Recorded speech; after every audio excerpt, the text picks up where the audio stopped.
Hi everyone. 皆さんこんにちは。私はデイビッド・キムです。毎週 CEO ラウンドテーブルパーキャストと Asian Investor パーキャストで世界中のイマージングマーケットの起業家と投資家をインタビューして紹介しております。今週から始めて日本の視聴者を対象に日本語でビジネス戦略の講義シリーズを開始するという新たな挑戦をしようとします。真実を申し上げますと、私は30年前に大学で日本語を勉強したことがあります。かなり昔のことで、今は言葉も発音も正しくできるかどうかわかりません。とりあえず始めてみます。今回の講義は Value Proposition です。見ていきましょう。毎日、企業は顧客の生活を改善するために製品やサービスを設計していますが、新製品やサービスのイノベーションの 72% は顧客の期待を満足させないで結局失敗します。つまり顧客は市場に投入された新製品の中で10分の7には関心が全然ないということです。Why do you think that 72% of new ideas always fail? どうしてこんなに多くの新製品が結局失敗すると思いますか？少し考えてみてください。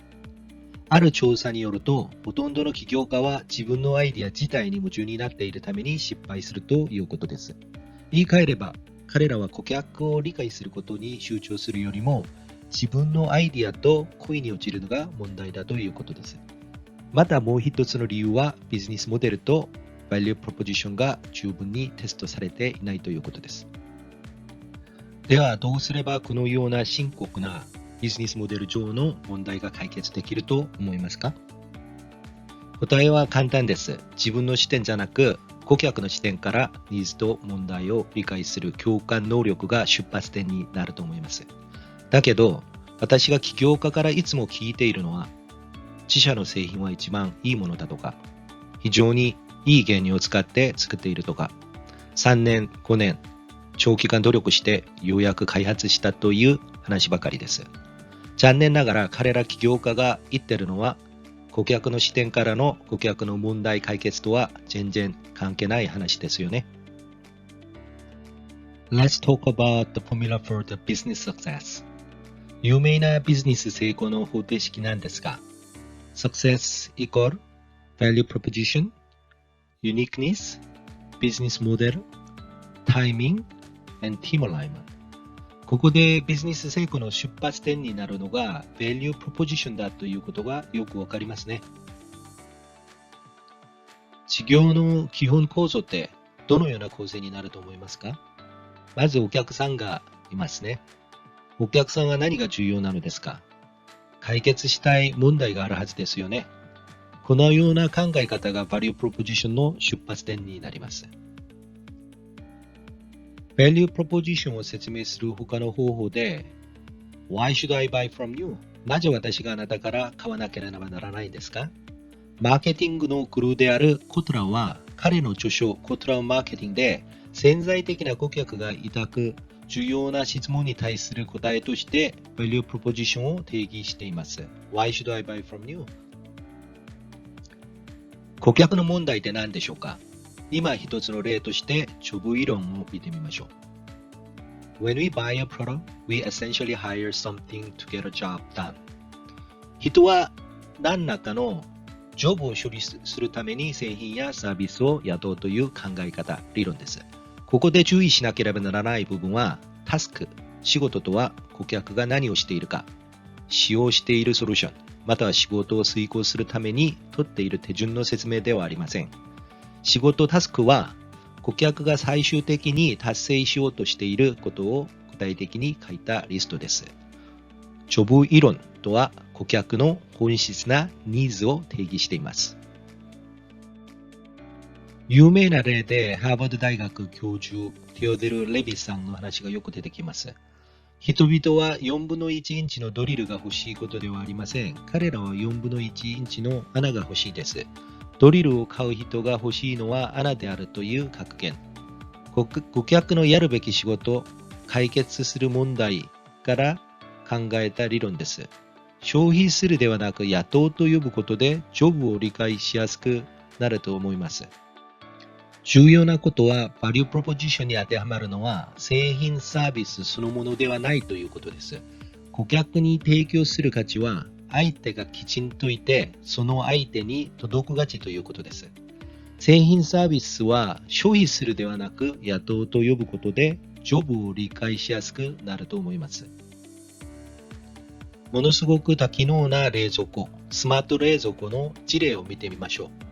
マイクロソフトは家電メーカーのリヘルと協力して冷蔵庫内に画像処理システムを構築しています。新聞記事によると冷蔵庫はその内容物の在庫をリアルタイムで管理することができ、このリストは携帯電話の専用アプリで管理できます。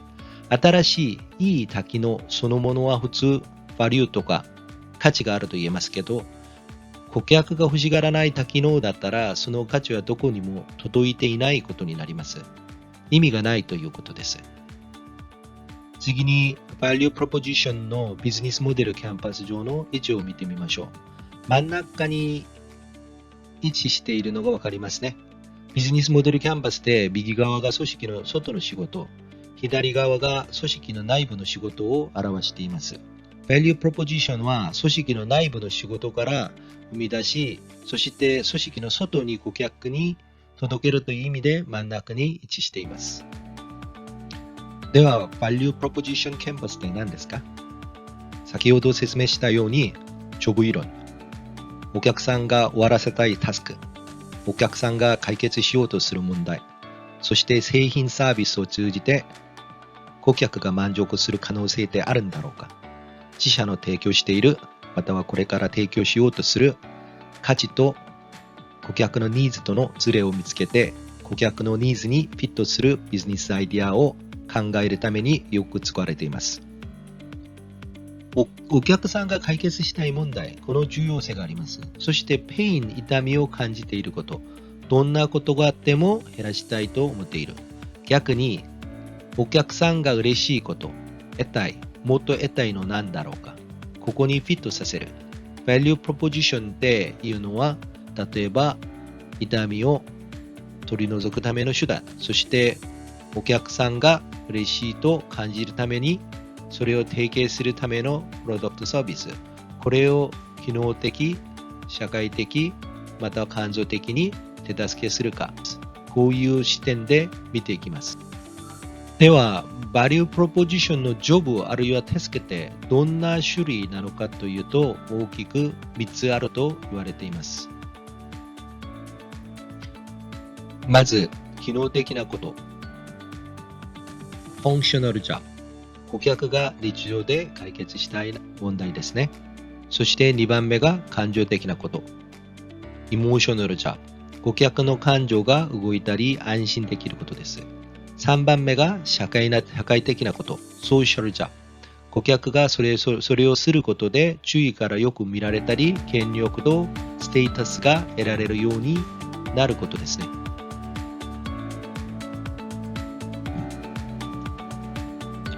では、Value Proposition、具体的にどんなものがあるかというと、便利性、ブランドステータス、お得感、コスト削減、リスク低減といった場合にとても便利だったり、持っているだけで高級感を感じたり、あるいは安くてお得感を感じる。